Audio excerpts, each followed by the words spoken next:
Teman-teman bahagia sekali pulang sekolah.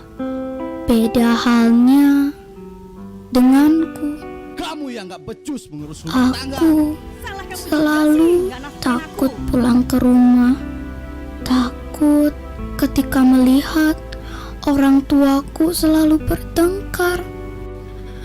Ayah selalu marah dan memukul ibu. Aku juga sering dibentaknya. Aku berharap aku tidak pulang ke rumah.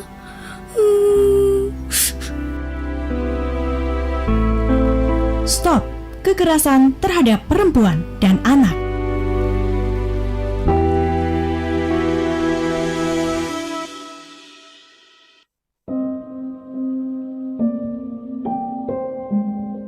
Rambutku panjang sebahu, dress aku motif bunga di bawah lutut, lengannya menutupi siku, sepatuku boot hitam panjang.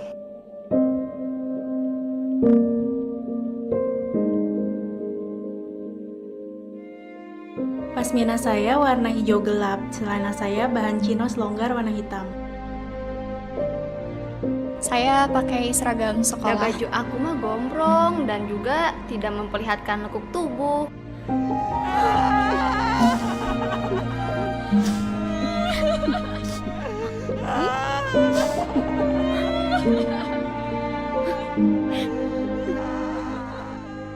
Pelaku pelecehan seksual tidak peduli dengan apa yang korban pakai atau kenakan.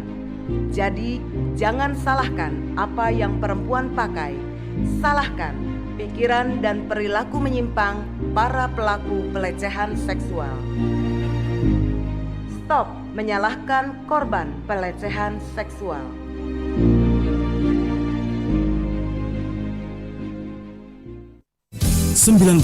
FM Kanal Inspirasi Pro 1 RRI Makassar.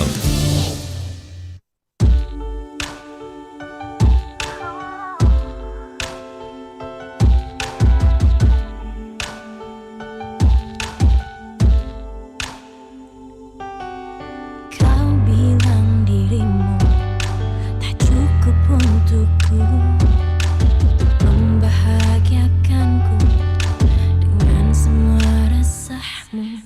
Dan kau pun berupaya dengan kekuatanmu, bahkan terlalu lelah untuk menyadari kau tak harus sempurna untuk mencintaiku. Tak usah kau menjadi yang bukan dirimu. Bagian yang terindah itu ketulusanmu yang cintai diriku seapa adanya. Bila kau bertanya, bahagiakan ku denganmu. Lebih dari semua yang pernah ku harapkan, Kita ini ada, untuk saling melengkapi. jangan pernah merasa tak cukup bagiku. Kau tak harus sempurna untuk mencintaiku. Tak usah kau menjadi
Assalamualaikum warahmatullahi wabarakatuh dan selamat siang pendengar Pro 1 dimanapun Anda berada. Bersama Irsan Lipit yang menemani Anda di siang hari ini di Lintas Makassar Siang. Edisi hari ini di hari Selasa 14 Desember 2021. Pendengar, di pertengahan bulan Desember ini di pukul 11 seperti biasanya kita akan bergabung di Pengarus Utama Gender, di mana acara ini adalah suatu bentuk acara di mana kita akan membahas tentang peran wanita dan juga anak-anak pengarus utama gender ini untuk penguatan bahwa wanita juga menjadi salah satu karakter yang ada di dunia ini yang cukup kuat dan disetarakan dengan laki-laki. Dan kali ini ada wanita hebat juga telah berpartisipasi bersama kami pendengar dan langsung datang ke studio kami untuk berkunjung dan mencerdaskan kita pada siang hari ini. Saya menyapa kepada narasumber kita ada Ibu Maya Al-Khairat. Assalamualaikum warahmatullahi wabarakatuh, Bu. Waalaikumsalam warahmatullahi wabarakatuh dan selamat pagi. Masih pagi ya? Siang sekarang, siang. Jam 11 sudah masuk siang. Selamat siang pemirsa RRI dimanapun Anda berada. Aduh, saya kayak ini ya, agak insecure suara saya dengar suaranya Mbak Ibu Maya. Ibu Maya adalah seorang jurnalis dan juga volunteer, dan pada siang hari ini kita akan membahas tentang peran media sebagai agen percepatan pelaksanaan pengaruh utama gender dalam masyarakat Sulawesi Selatan. Nah, tentunya kita tahu bahwa media menjadi salah satu sumber informasi dari masyarakat Indonesia, terutama di Sulawesi Selatan. Nah, pendengar, bersama dengan Ibu Maya Al-Khairat, kita akan mencoba mengobrol bersama beliau dan juga mencari tahu bagaimana sebenarnya peran media selama ini untuk bisa terus memajukan pengarus utama gender di Sulawesi Selatan. Ibu Maya Al-Khairat, Bu, ini sebenarnya peran media selama ini itu sebesar apa, Bu? Mungkin masyarakat perlu tahu. Oke, terima kasih. Saya mau buka bahwa begini, peran media sebagai agen percepatan dalam pengarus utama gender ini tidak bisa kita menafikan bahwa hampir seluruh lini media itu memberikan perubahan, ya.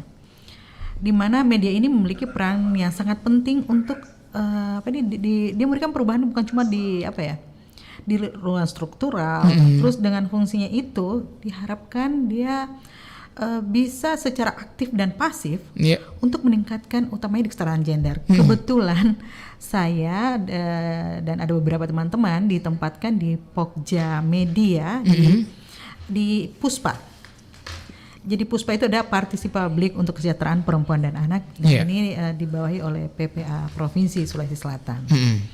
Nah, masalahnya kan sekarang apakah media kita itu sudah ngeh dengan kesetaraan itu atau tidak?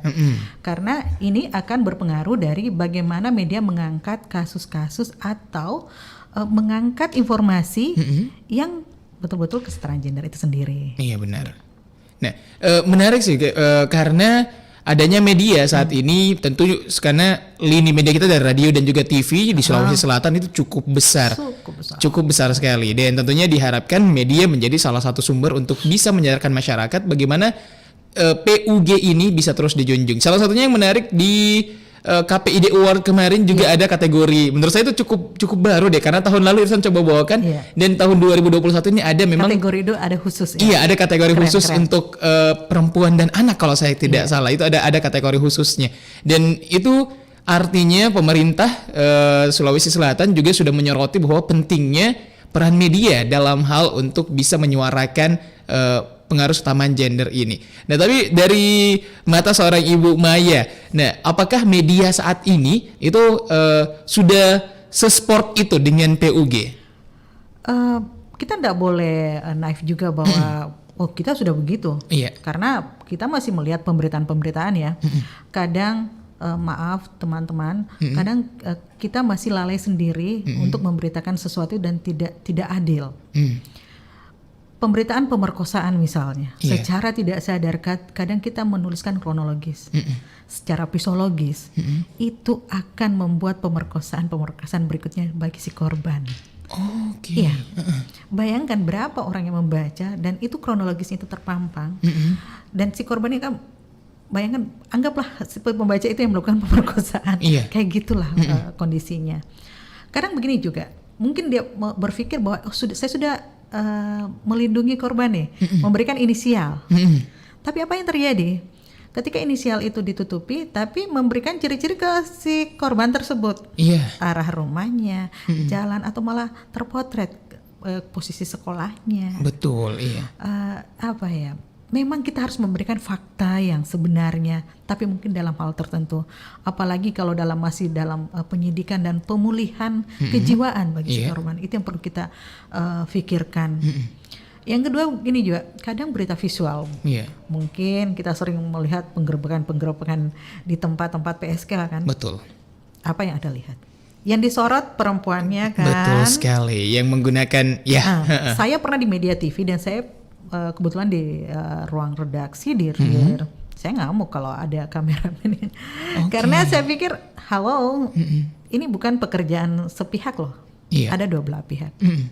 Ambil juga dong gambar hidung belangnya. Oh iya, betul. Iya kan? Iya. Enggak, begini.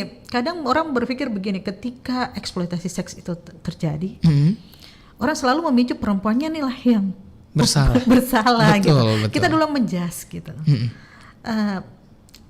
Ini juga pemberitaan teman-teman juga. Ini masih karena berpramedia.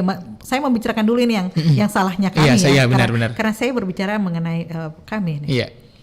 Lebih baik kami dan kami terima kasih kritikan itu datang. Mudah-mudahan itu menjadi pembelajaran dan kami berusaha berbuat lebih baik. Iya. Kadang teman-teman juga gini, menyorot langsung gitu, atau bertanya, melakukan pertanyaan si korban. Karena kan sekarang ini orang live in depth gitu, langsung bertanya dan bisa melivekan begini. Betul. Tapi apakah sadar bahwa itu tidak melukai korban? Oke, ini harus digarisbawahi.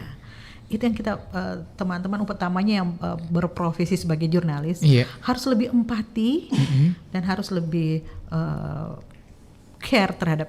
Tapi kan kita ini bicara soal kesetaraan juga ya. Betul. Saya sangat senang melihat di RRI sini ya, bahwa kesetaraan itu ada. Kenapa? Adil dalam memberikan ruang publik dan ruang kerja. Iya. Karena pekerjaan itu sebenarnya kan dari jenis kelaminnya. Setuju. Iya. Yang memberikan bahwa ini mampu dan tidak mampu, orang-orang yang melihat sempit. Karena kita kan sama-sama manusia yang punya potensi yang sama. Betul. Ya kan? Iya. itu yang saya bilang, kadang di ruang-ruang redaksi sendiri kadang masih ada ketidakadilan ketika memberikan penugasan misalnya ya. Iya.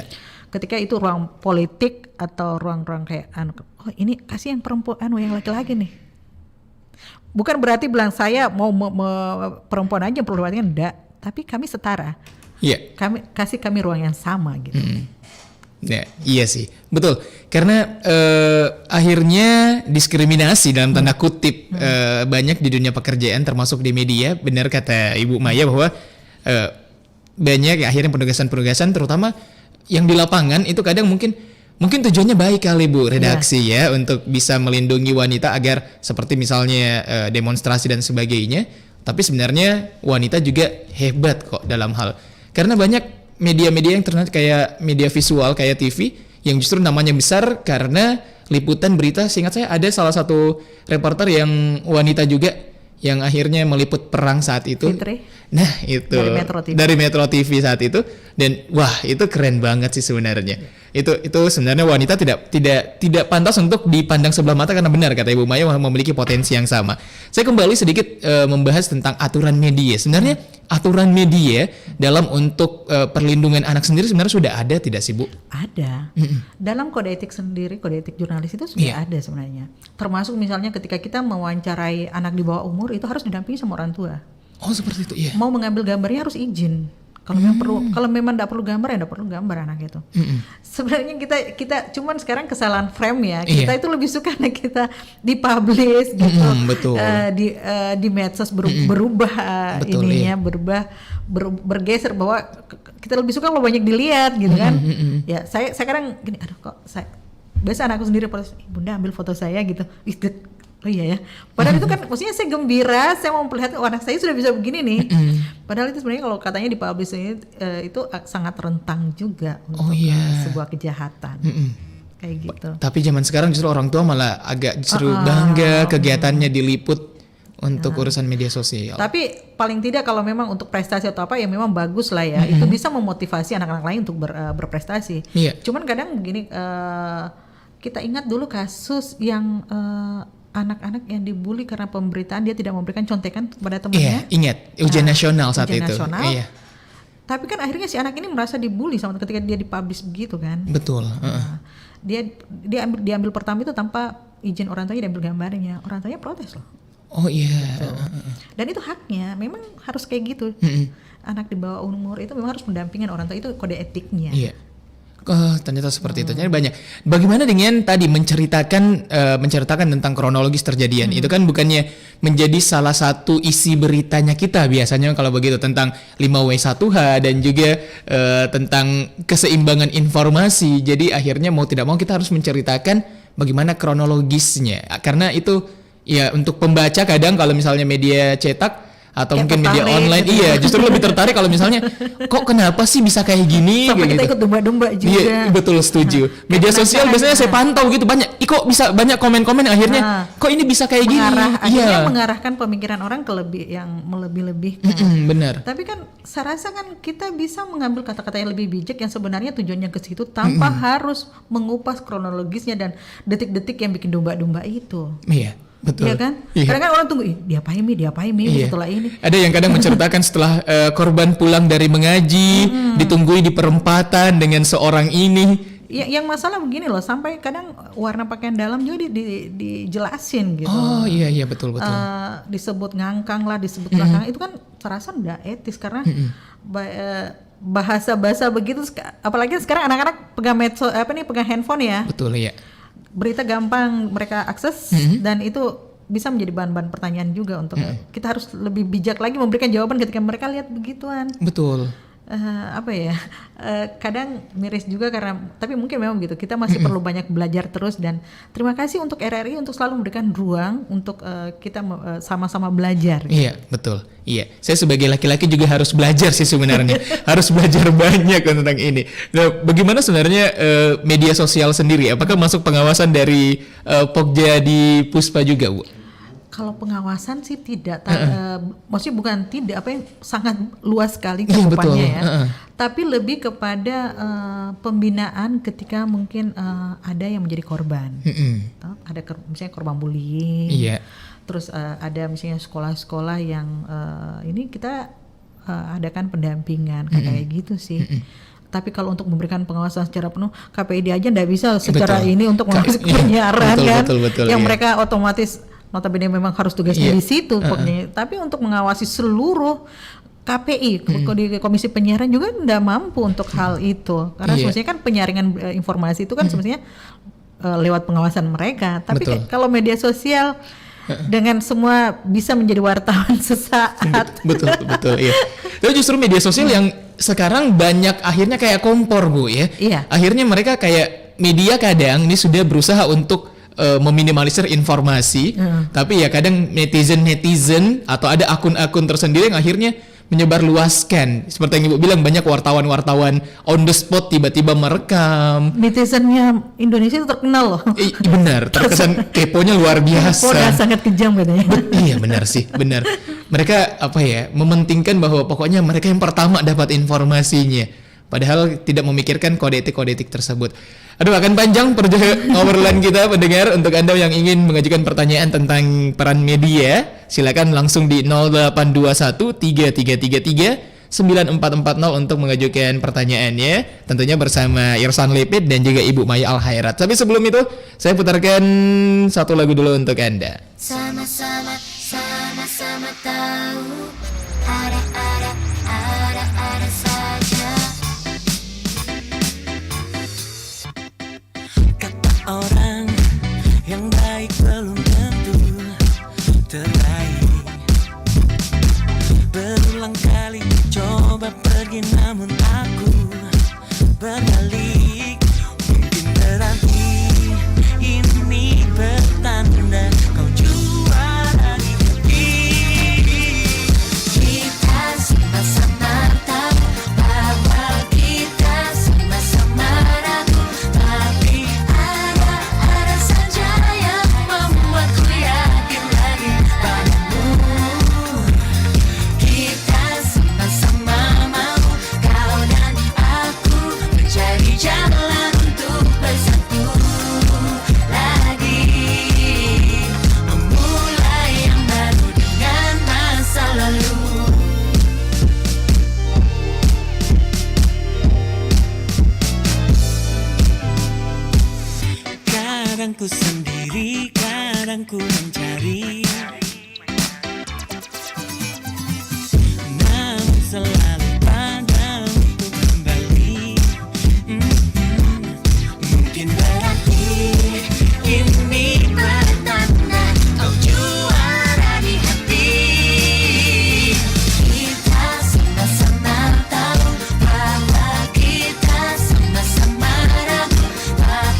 pagi pulang sekolah. Beda halnya denganku. Kamu yang gak becus mengurus rumah tangga. Aku selalu takut pulang ke rumah. Takut ketika melihat orang tuaku selalu bertengkar. Ayah selalu marah dan memukul ibu. Aku juga sering dibentaknya. Aku berharap aku tidak pulang ke rumah.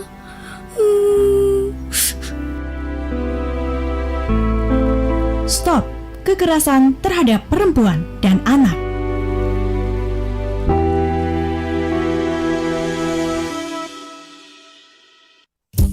Kanal Inspirasi 94,4 FM Pro 1 RRI Makassar.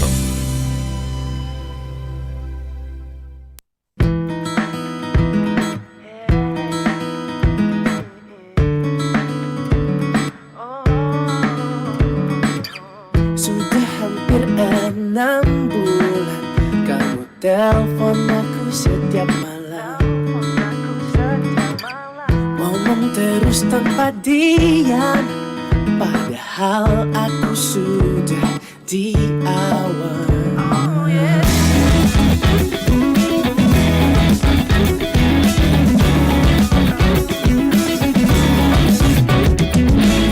Kirim SMS setiap waktu, gak dibalas malah kirim terus,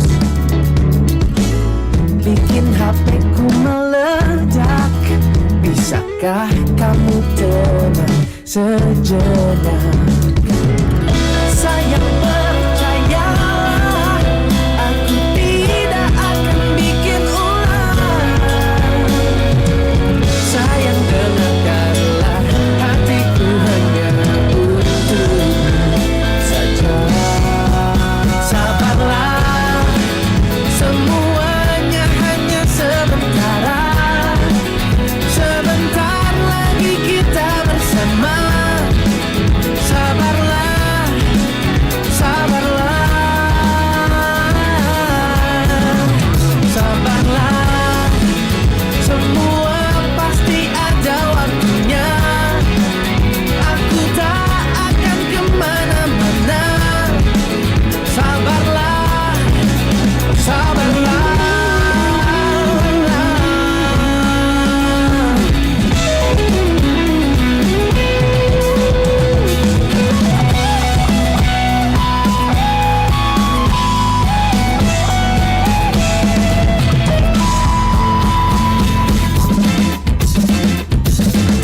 Kirim SMS setiap waktu, gak dibalas malah kirim terus. Sabarlah, semuanya hanya sementara. Sebentar lagi kita bersama. Sabarlah, sabarlah, sabarlah. Semua pasti ada waktunya. Aku tak akan kemana-mana. Yeah. Sabarlah, sabarlah. Yeah, yeah, yeah. Sabarlah,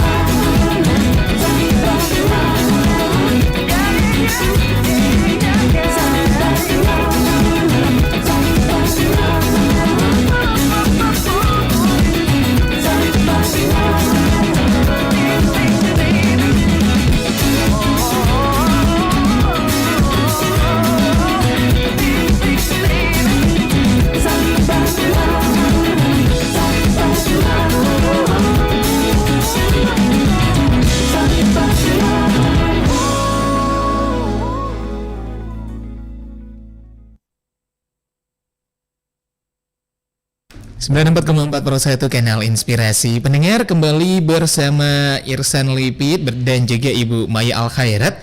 Ya, mungkin ada Anda di rumah yang merasakan agak sedikit oleng-oleng. Iya, jangan khawatir, bukan tekanan darah Anda yang naik atau mungkin gula darahnya turun. Sempat panik juga sih. Iya, kita juga ternyata merasakan.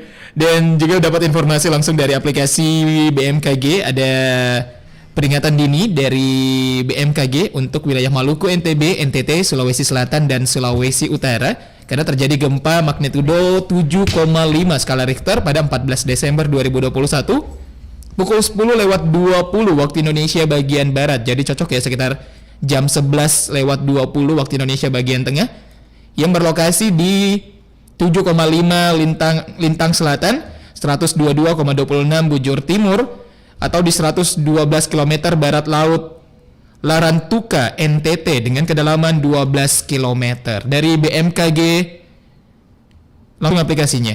Nah, pendengar, kembali mengobrol tentang pengaruh utama gender. Nih media bagaimanapun kalau kita walaupun bencana kalau masih bisa siaran harus siaran. Apalagi motonya RRI harus bisa menyelamatkan perangkat siarannya kita. Jadi harus tetap bisa. Bagaimana dengan kondisi anak di rumah Bu, aman ya? Aman, alhamdulillah. Ternyata dia sudah siap-siap mau ke sekolah. Alhamdulillah. Nggak malah gempa. Bahkan nggak malah gempa. Nah Bu, kembali ke peran media lagi Bu. Nah selama ini kan tadi sebenarnya sudah banyak nih kekurangan yang memang sebenarnya bukan kekurangan ya, mungkin ada yang perlu diperbaiki, yang perlu difokuskan kembali untuk bisa lebih aware lagi kepada korban.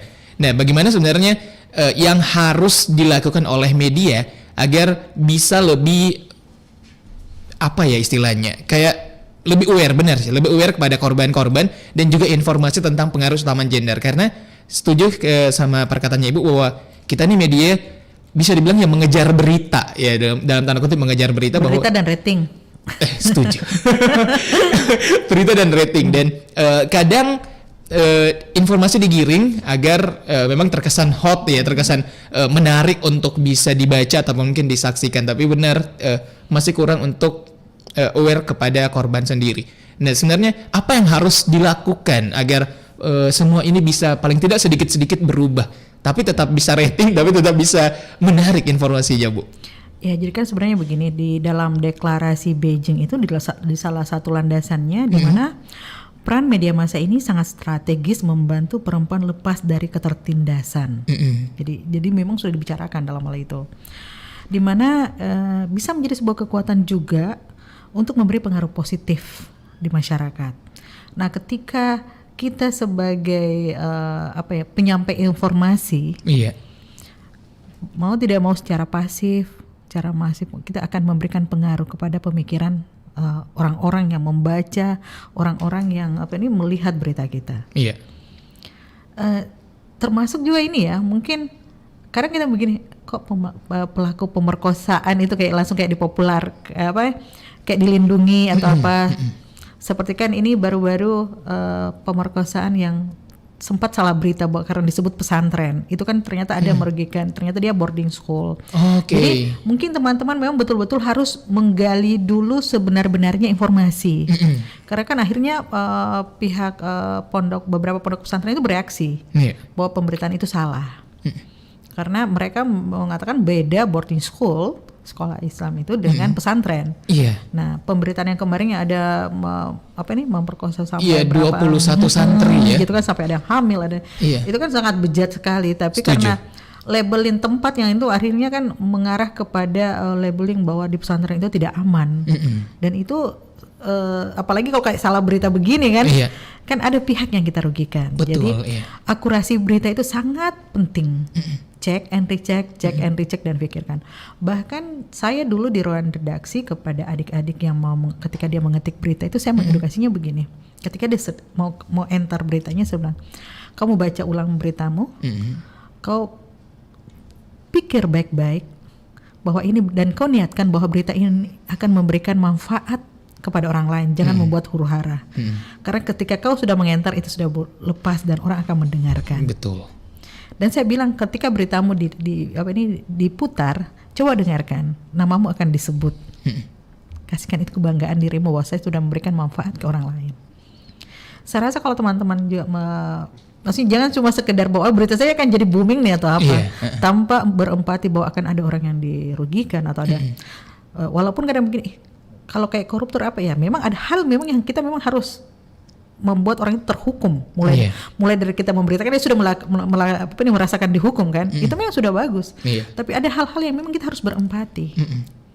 Dan keputusan itu ada sama pribadi kita masing-masing. Apakah kita mau memburu rating atau kita akan melakukan penyesalan seumur hidup? Iya. Touch banget nih perkataannya Bu sebagai bayangkan kalau pemberitaan kita berpengaruh kepada si pelaku, mungkin ya memang dia akan mendapat hukuman.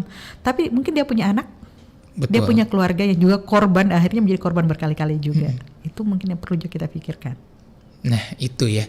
Yang menarik dari perkataannya Bu Maya adalah sebelum kamu enter beritanya, selain baca niatin. Nah ini yang kayaknya sekarang udah agak surut Bu ya. udah agak luntur bahwa niatkan bahwa niatnya baik untuk menyampaikan informasi dan manfaat untuk orang lain. Bukan untuk menyebabkan huru-hara. Kalian menurut saya mungkin sekarang kebanyakan yang kayak hot nih kayaknya nih beritanya. Bagus nih beritanya, bisa naik nih kita nih. Padahal sebenarnya ya itu tadi empatinya yang akhirnya kurang. Menarik sih. Akhirnya apa ya? Sebagai orang media juga akhirnya tersentuh benar ya untuk menyampaikan informasi. Akhirnya kita juga harus lebih memilih-milih, termasuk untuk bahan bacaan juga untuk diinformasikan bahwa harus lebih hati-hati lagi. Nah Bu, sudah sampai mana peran media sekarang untuk di wilayah Sulawesi Selatan dulu deh, untuk bisa menyeimbangkan antara wanita dan juga pria bahwa ini kita gender yang setara. Kalau dilihat dari kesetaraan yang terjadi di Sulawesi Selatan ya. Wah, kita banyak perempuan-perempuan hebat kan, bahkan di jajaran bupati. Ya kan sudah kita punya bupati perempuan. Ketua DPRD-nya kita juga perempuan, ya kan? Wakil wali kota wanita pertama di Makassar. Itu menunjukkan bahwa kesetaraan di beberapa lini yang orang bilang dulu maskulin sudah di ranah itu sudah kita mungkin yang masih perlu ini mungkin yang tataran atas mungkin sudah oke. Tapi yang di bawah-bawah nih, justru yang di bawah. Utamanya yang di rumah tangga. Masih terjadi kekerasan masif yang kadang kita karena misalnya patriarki, terus karena adat, yang kadang perempuan nggak boleh begini, nggak boleh begitu, nggak boleh begini. Nah itu yang mungkin kalau di atas ini sudah bagus, tapi yang di ranah-ranah keluarga dan masyarakat kecil itu masih terjadi. Dan kadang mereka mungkin karena ketidaktahuan dan untuk mengakses misalnya keadilan memang mungkin masih sangat sulit, dan itu yang perlu adalah kita semua, baik kita media, kita masyarakat, kan semuanya kita bisa belajar bersama-sama gitu. Nah termasuk sekarang kita mengedukasi dengan ruang publik kayak gini, dan RRI kan sudah sampai ke seluruh pelosok gitu ya. Alhamdulillah. Jadi mudah-mudahan dengan secara masif kita memberitakan tentang pengaruh utamaan ini, semua akan menyadari, utamanya pengambil keputusan nih ya. Kemarin di kegiatan hari perlindungan anak, perempuan dan anak itu, yang saya apresiasi ini bahwa kita memberikan juga apresiasi kepada pemerintah daerah di desa, di tingkat desa, yang bisa mengambil keputusan untuk pencegahan perlindungan pernikahan dini. Jadi dia membuat aturan di desanya bahwa umur segitu tuh nggak boleh, kalau ada yang melanggar ada dendanya. Dan itu kita anukan juga bahwa karena sebenarnya kebanyakan terjadi karena ada juga misalnya korupsi umur. Nah itu kan korupsi juga, bukan benar. Ada korupsi malah disogok misalnya kan, untuk dicurikan umurnya kayak gitu, yang memang kita berusaha mengedukasi untuk perlindungan anak-anak, utamanya anak-anak perempuan. Nah kalau kadang kan begini juga, ada perasaan bangga ketika anak gadisnya cepat menikah. Itu masih tradisi ya. Masih tradisi sekarang. Masih Nah ada juga karena pandemi kemarin banyak loh terjadi pernikahan dini. Betul. Karena sudah ada sekolah, sudah ada ini, dan perekonomian banyak yang ambruk, mereka menganggap bahwa menikahkan dini anak-anak itu adalah salah satu solusi untuk meringankan beban hidup. Ya kan? Jadi akhirnya anak itu jadi kayak kasarnya bahan jualan. Bahan jualan, atau mereka tidak merasa terbebani lagi untuk tidak menghidupi anaknya, karena bilang sudah menjadi tanggung jawab suaminya gitu. Betul. Kalau suaminya juga bukan anak-anak dan punya pekerjaan mapan. Tapi masalahnya yang kedua kan begini, perempuan itu kan ada misalnya kalau masih muda kan alat reproduksinya belum siap. Betul. Dan edukasi itu sampai sekarang kita masif gini ke sekolah-sekolah untuk memberikan edukasi itu. Bahkan kita ada duta untuk remaja sendiri untuk berbicara kepada remaja. Kan biasanya kan mereka kalau satu frekuensi itu nyambung tuh ya. Betul, iya. Bahasa remaja cocok sama remaja, anak-anak cocok untuk anak-anak kayak gitu. Nah, ini menarik. Dan terakhir saya sempat mewawancara juga bersama dengan dari pemerintah provinsi juga kalau nggak salah, itu tentang bahwa ternyata sekarang sudah dinaikkan bukan umur 16 tahun lagi untuk usia anak dinikahkan, ternyata naik ke 19 tahun sekarang. Nah, itu tentunya pendengar, jadi buat Anda mungkin yang memiliki anak atau Anda sendiri sebagai anak, ingat ya bahwa aturan pemerintah Indonesia untuk pernikahan anak itu sekarang minimal di 19 tahun. Jadi bukan 16 tahun lagi. Untuk Anda yang mungkin berada di beberapa wilayah Sulawesi Selatan, beberapa kabupaten di Sulawesi Selatan yang mendengarkan kami, ini mungkin harap bisa dipatuhi dengan baik, karena ternyata pernikahan dini itu salah satu bentuk kekerasan terhadap wanita. Terhadap anak. Terhadap anak juga. Iya. Sebenarnya anak ini kan bisa laki-laki dan perempuan. Belum tentu juga si laki-laki siap dengan usia pernikahan dini. Ini yang perlu saya luruskan. Pernikahan dini ini jadi bukan selamanya tentang anak perempuan. Anak perempuan saja enggak. Berarti laki-laki juga ada konteks keterpaksaan. Kan ada beberapa kasus anak SMP menikah kan? Oh iya. Mereka sudah siap enggak untuk bertanggung jawab untuk dirinya sendiri kan belum bisa. Iya, benar. Nah, itu bukan cuma kekerasan terhadap si anak perempuan, tapi pokoknya kepada anak laki-laki pun. Iya. Nah Bu, ini kan banyak yang kadang diberitakan oleh media kasus seperti misalnya adanya kasus kehamilan di luar nikah yang terhadap anak yang dilakukan sama-sama anak remaja misalnya. Iya. Nah, hukuman sosial yang biasa mereka terima bukan hanya tentang bullying, tapi dipaksa untuk dinikahkan. Nah, itu bagaimana sebenarnya, Bu? Nah, itu juga yang kadang menjadi kendala dan kadang menjadi kartu merah kepada mereka yang mau minta cepat diberikan izin, mengatakan anaknya sudah rusak lah atau apa kan kayak gitu. Mereka supaya itulah jalan keluarnya untuk mereka nikahkan. Nah, kalau umpamanya dibicarakan dulu misalnya mereka tidak langsung dinikahkan sambil menunggu mereka siap. Karena kan menikahkan juga dalam keadaan hamil juga kan udah sah pernikahannya. Iya betul. Iya kan? Betul. Cuma sekedar mau menutupi aib saja, kita kan sudah keluar juga kan. Jadi mungkin harus lebih bijak lagi bahwa mungkin kita tunggu sampai dia siap dulu, gitu. Ini yang mungkin perlu kerjasama dari perangkat tokoh-tokoh masyarakat, orang-orang yang didengar di sekitar situ, karena kita kan kadang berbenturan sendiri dengan tokoh-tokoh masyarakat atau orang yang dituakan di daerah itu. Ya, saya sih nggak bisa menafikan di keluarga sendiri kadang kita mentok di situ kan. Betul. Untuk menjelaskan dan memberikan penguatan kepada apa yang ada di sekitar kita. Karena dibilang ini siri katanya kan, ini sudah kita dipermalukan dan bla bla. Bahkan kadang pihak perempuan yang memburu si laki-laki untuk cepat karena mereka merasa sudah rusak misalnya. Betul. Kan? Nah, itu memberikan tanda bahwa si laki-laki sebenarnya belum siap. Nah, itu dipaksakan akhirnya pernikahan dan akhirnya kadang juga enggak langgeng juga kan. Betul. Jadi menikahkan secara cepat dan paksa juga itu bukan solusi. Iya. Jadi seharusnya ini seperti apa sih Bu karena kan kasus-kasus seperti ini tidak sedikit terjadi di lingkungannya kita. Sekali. Betul Bu. Dan masyarakat tuh masih beranggap bahwa solusinya adalah itu, menikahkan mereka. Padahal sebenarnya kata Ibu itu bukan solusi. Jadi sebenarnya harusnya seperti apa sih? Ya, mungkin di tingkat pencegahan.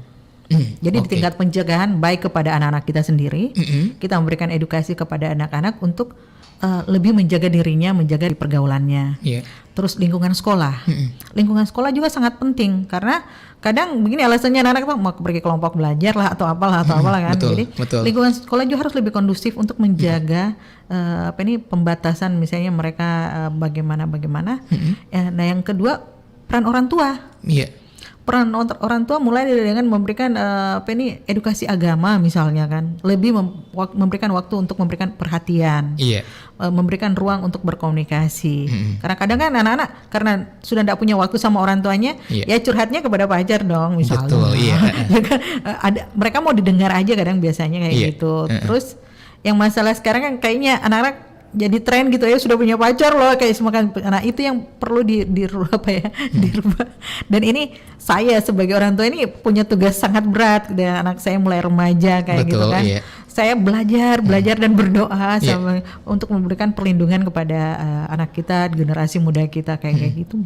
Berarti memang pencegahan itu yang lebih penting dibanding mencari solusi setelah terjadi. Kalau solusi itu memang sangat sulit karena kita kan berbenturan dengan berbagai pemikiran dan adat istiadat, kepentingan, berat sekali.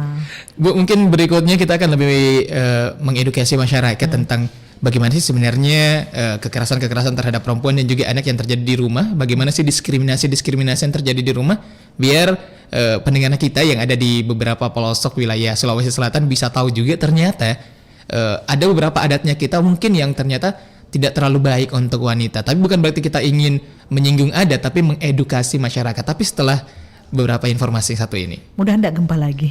Amin ya.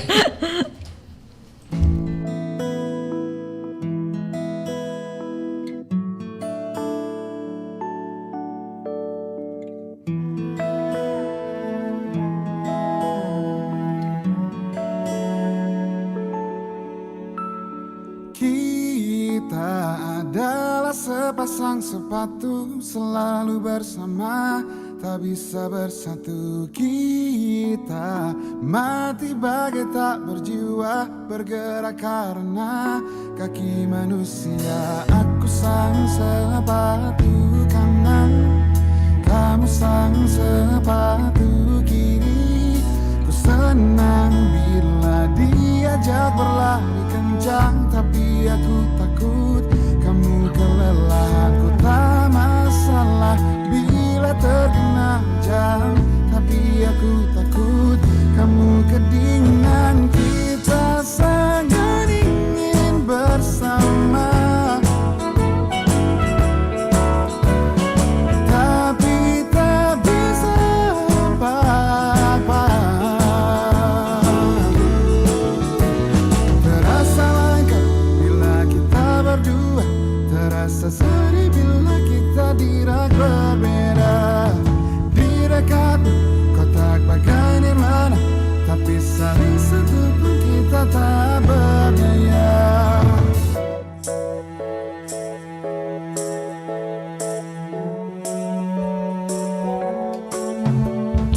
Senang bila diajak berlari kencang, tapi aku takut kamu kelelahan. Ku tak masalah bila terkena hujan, tapi aku takut kamu kedinginan. Kita sangat ingin bersama,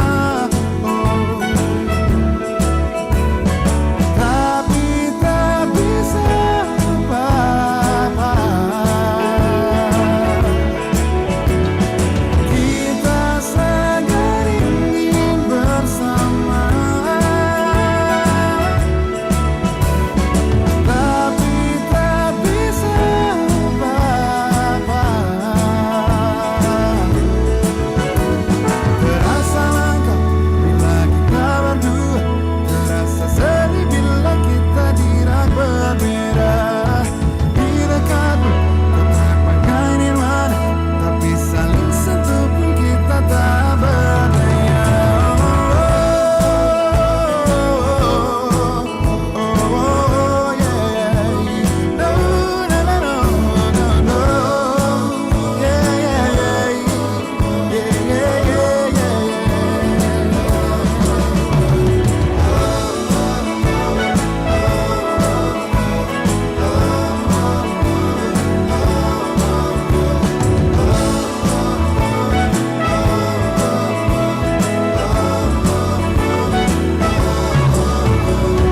Cinta memang banyak bentuknya, mungkin tak semua bisa bersatu.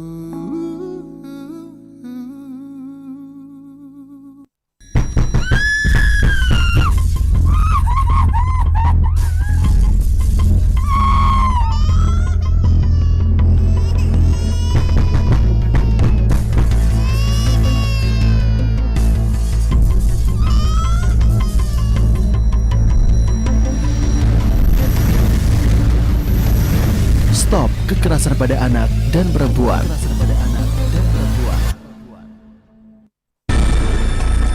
Info terkini.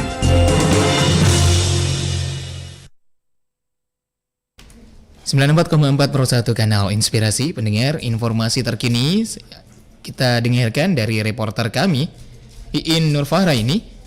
Dari line telepon kami, saya coba menyapa. Halo, assalamualaikum rekan Iin. Iya, halo. Iya, rekan Iin. Bagaimana kondisi terkini dari wilayah Makassar setelah terjadinya gempa yang terasa di wilayah Makassar? Ya, bisa saya laporkan bahwa pasca terjadi gempa di Larantuka, Nusa Tenggara Timur dengan kekuatan 7,5 skala Richter ini juga terasa di kota Makassar. Beberapa masyarakat, terutama yang sedang berada di gedung tertinggi itu sedang berlarian keluar seperti tadi di Hotel Swiss Bell Inn. Semua dari tamu-tamu dan juga peserta seminar yang ada berlarian keluar. Kondisinya saat ini juga Badan BMKG sudah mengeluarkan peringatan dini untuk tsunami di wilayah Maluku, NTB, NTT, dan Sulawesi Selatan serta Sulawesi Tenggara. Khusus untuk Sulsel sendiri, ada 2 daerah yaitu Bulukumba dengan status waspada dan Selayar sendiri dengan status siaga. Sekarang ini kondisinya masyarakat juga masih cukup panik dan agak cukup takut karena mereka berpikir bahwa Makassar juga kena ini untuk status siaga sendiri. Oke, demikian yang bisa saya laporkan. Iya, kondisi sekarang ini. Iya, terima kasih banyak rekan Iin Nurfahra ini. Iya, masih. Iya. Pendengar, ada beberapa wilayah memang di Makassar, justru seperti kita di wilayah dari Jalan Timur Rakni nomor 3 Makassar itu terasa gempa itu cukup kuat, dan ini telah terjadi di Larantuka, wilayah NTT dengan 7,5 skala Richter. Kami akan mencoba bisa terkomunikasi langsung bersama dari pihak BMKG untuk mendengar informasi lebih lanjut bagaimana situasi bencana dan juga teman-teman kita yang berada di NTT untuk wilayah, karena ada beberapa wilayah di Sulawesi Selatan juga yang masuk zona atau peringatan yang cukup tinggi. Pendengar, kembali bersama Irsan Lipit akan menemani Anda. Info terkini.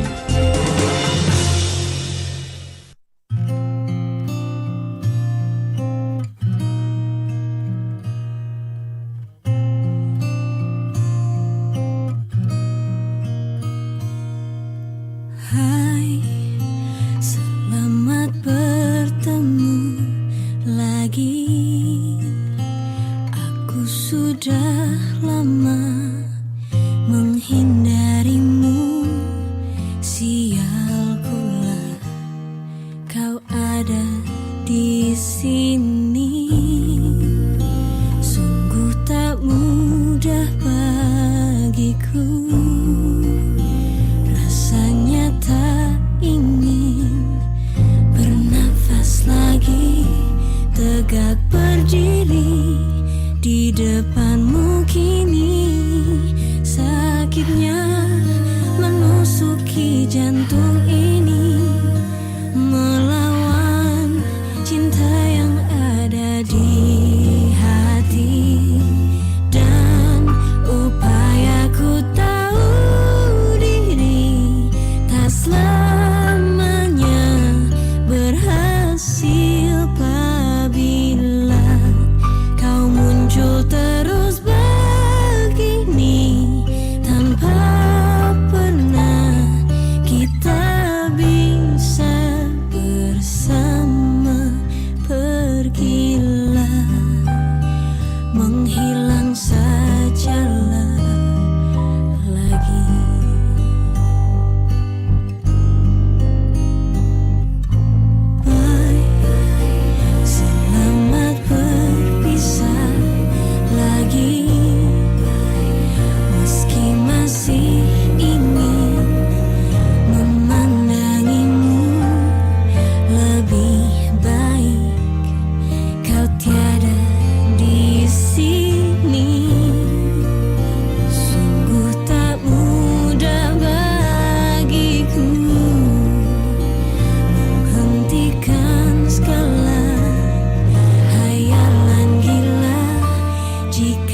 Info terkini. Info terkini.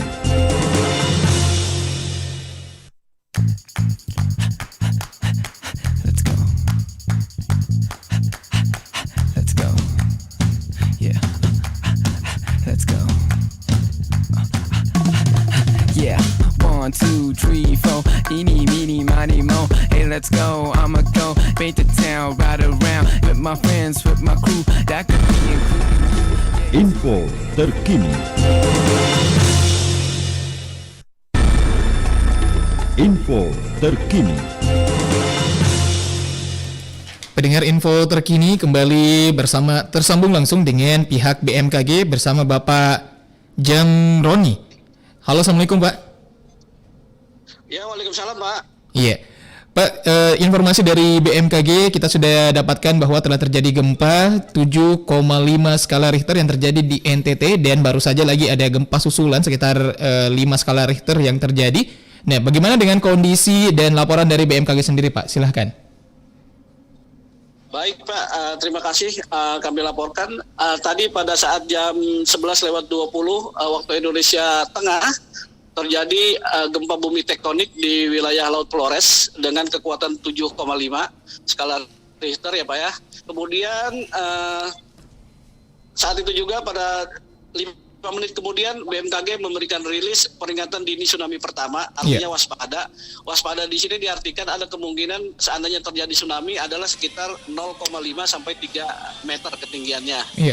Kemudian pada jam 10.39 setelah data terkumpul dengan baik dari magnitudo 7,5 menjadi 7,4.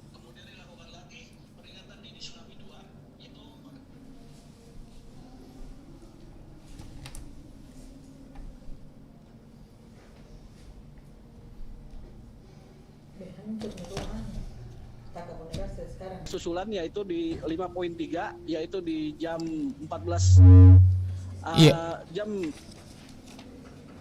12.47 tadi ya Pak ya. Kemudian ini masih kami pantau.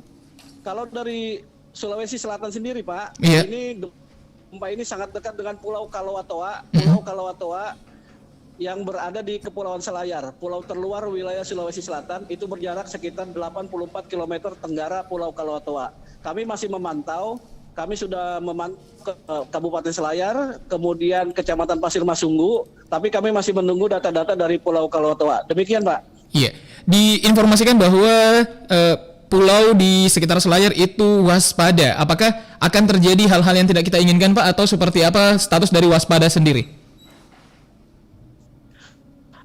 Kalau saat ini statusnya sudah waspada. Waspada yaitu peringatan dini tsunami-nya sekitar dengan ketinggian 0 sampai 0,5 ketinggian tsunami yang diperkirakan dengan peringatan dini tsunami 2. Tapi kami harus tetap memantau terutama Pulau Kalawatoa, yaitu pulau yang paling dekat dengan posisi epicenter gempa tersebut, Pak. Iya. Bagaimana dengan informasi sekitar dengan wilayah Sulawesi Selatan itu siaga Pak ya? Jadi siaga. Kalau tadi waspada, kalau siaga. Ini siaga seperti apa Pak? Bisa dijelaskan terlebih dahulu? Ini sekarang waspada Pak. Oh, sekarang sudah turun menjadi waspada Pak ya? Yang pertama siaga Pak. Iya, yang pertama siaga dan sekarang berarti sudah turun ke waspada Pak. Iya, sudah turun ke waspada. Oh iya. Begitu Pak. Iya. Oke Pak, terima kasih atas informasinya. Semoga bisa terus menjalin komunikasi dengan baik dan dari RRI Makassar untuk bisa menginformasikan. Terima kasih sekali lagi. Baik Pak, sama-sama terima kasih Pak. Ya. Ya, pendengar, demikianlah informasi langsung dari BMKG dari wilayah Sulawesi Selatan. Berikutnya kita akan mendengarkan kembali ada laporan dari rekan kami, ada Andi Imran dari Kepulauan Selayar tentang kondisi yang terjadi sekarang. Kita menunggu sekarang untuk informasi terkini. Info terkini. Info terkini. Pendengar, sekarang kami menunggu untuk bisa terkomunikasi langsung bersama dengan narasumber kami, koresponden kami di Kepulauan Selayar, Andi Imran, untuk mengetahui bagaimana kondisi warga yang berada di Kepulauan Selayar, wilayah Sulawesi Selatan, terutama wilayah-wilayah yang terluar, wilayah Selayar yang berdekatan dengan pusat terjadinya gempa.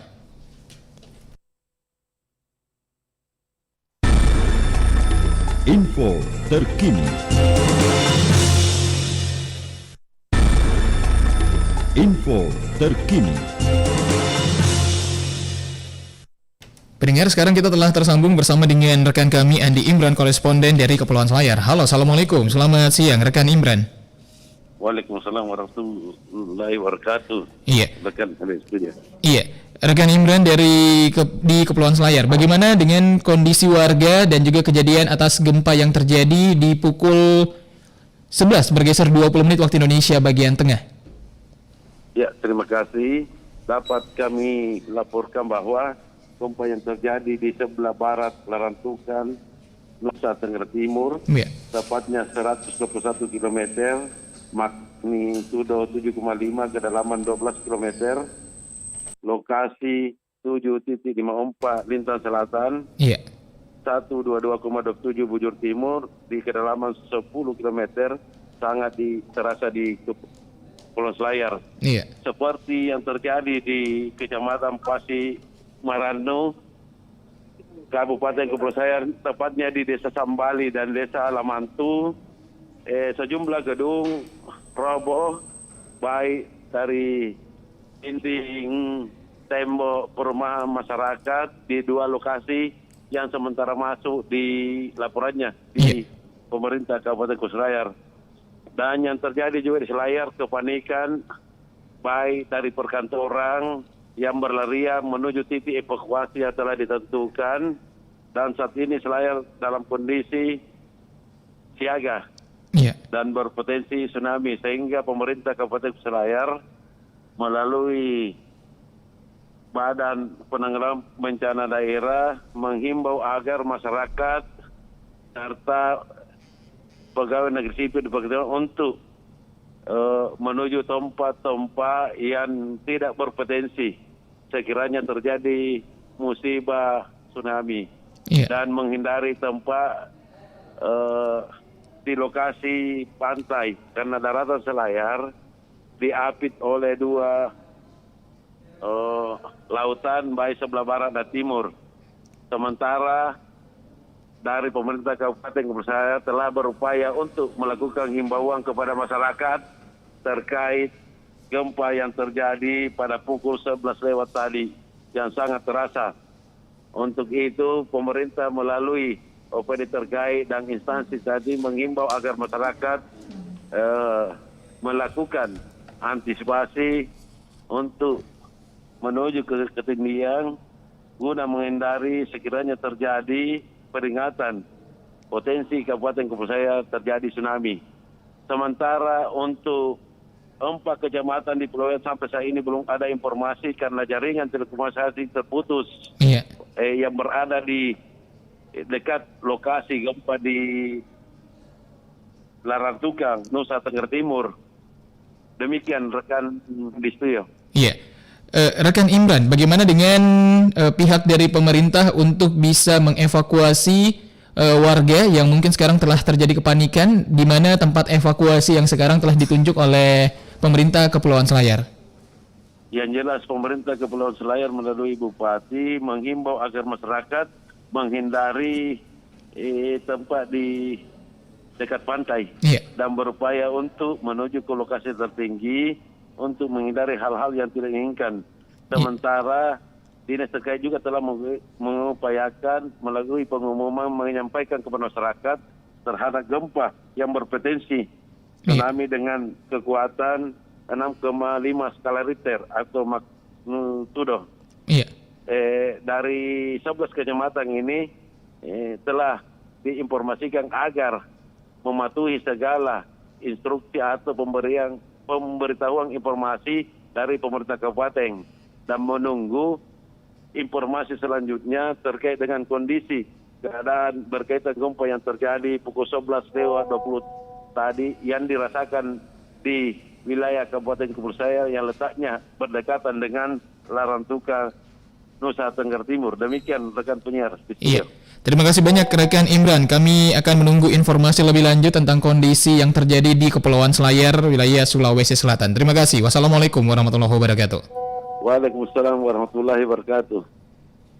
Pendengar, demikianlah tadi informasi terkini dari rekan kami Andi Imran dari Kepulauan Selayar. Saya harus kembali ke studio dan ini sudah menunjukkan pukul 12 siang dan sepertinya kita sudah harus undur diri. Saya menyapa dulu ke Ibu Maya Al Khairat. Bu, mohon maaf, ini seharusnya obrolan kita memang sudah seru sih dari awal tadi, cuman mungkin karena adanya kondisi darurat yang memang kita harus informasikan kepada masyarakat bagaimana kondisi-kondisi yang terjadi. Semoga tidak terjadi hal-hal yang kita tidak inginkan di beberapa wilayah Sulawesi Selatan, termasuk di Kepulauan Selayar. Saya Irsan Lipit pamit undur diri dari Pengarus Utama Gender bersama dengan rekan narasumber kami yang luar biasa di siang hari ini. Terima kasih banyak Ibu Maya sudah mencerdaskan kami dan para pendengar untuk siang hari ini. Kami pamit, wassalamualaikum warahmatullahi wabarakatuh, dan kita akan bergabung di Pro 3 Jakarta untuk mendengarkan Warta Berita Olahraga.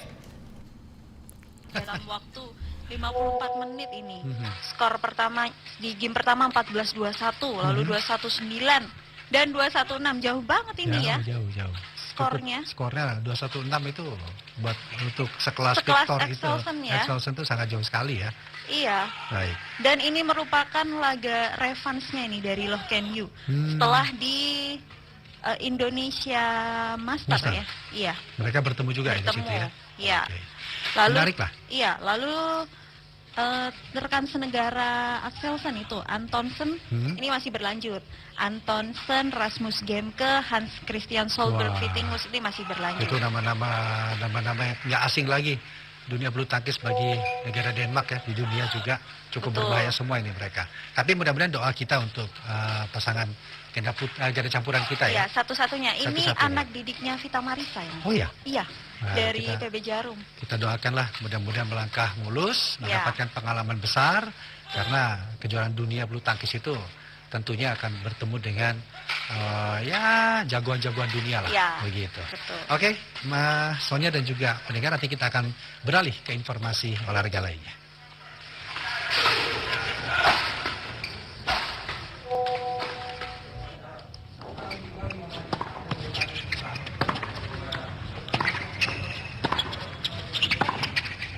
Ya, dan pendengar, kini kami ajak Anda untuk memantau olahraga lainnya, yaitu tenis lapangan. Sonia dan juga pendengar, di mana Indonesia akan menjadi tuan rumah menghadapi Venezuela pada laga playoff Grup Dunia 2 kejuaraan tenis bergu putra Piala Davis 2022 yang akan berlangsung di Stadion Tenis Gelora Bung Karno Senayan 4 dan 5 Maret 2022. Pertandingan ini menjadi penentu skuad merah putih bertahan di World Group 2. Maksud kami di World Group 11 atau tergradasi ke Grup 3 dalam kejuaraan tenis bergu putra paling bergengsi di dunia tersebut. Tim Davis Indonesia harus menjalani pertandingan playoff setelah kalah dari Barbados di National Tennis Center Saint Michel, Barbados 17 dan 18 September 2021 dengan skor 1-3. Saat berjumpa dengan Barbados, tim Davis Indonesia hanya diperkuat dua petenis muda, Justin Barkey dan Gunawan Trismuwantara. Sedangkan Venezuela harus melakukan laga playoff setelah kalah telak 0-4 dari Afrika Selatan. Saat jumpa Venezuela nanti, tim Davis Indonesia dipastikan diperkuat tunggal terbaik Christopher Rungkat. Sementara Venezuela juga dipastikan menurunkan Luis David Martinez yang mendekati peringkat 300 dunia dan 110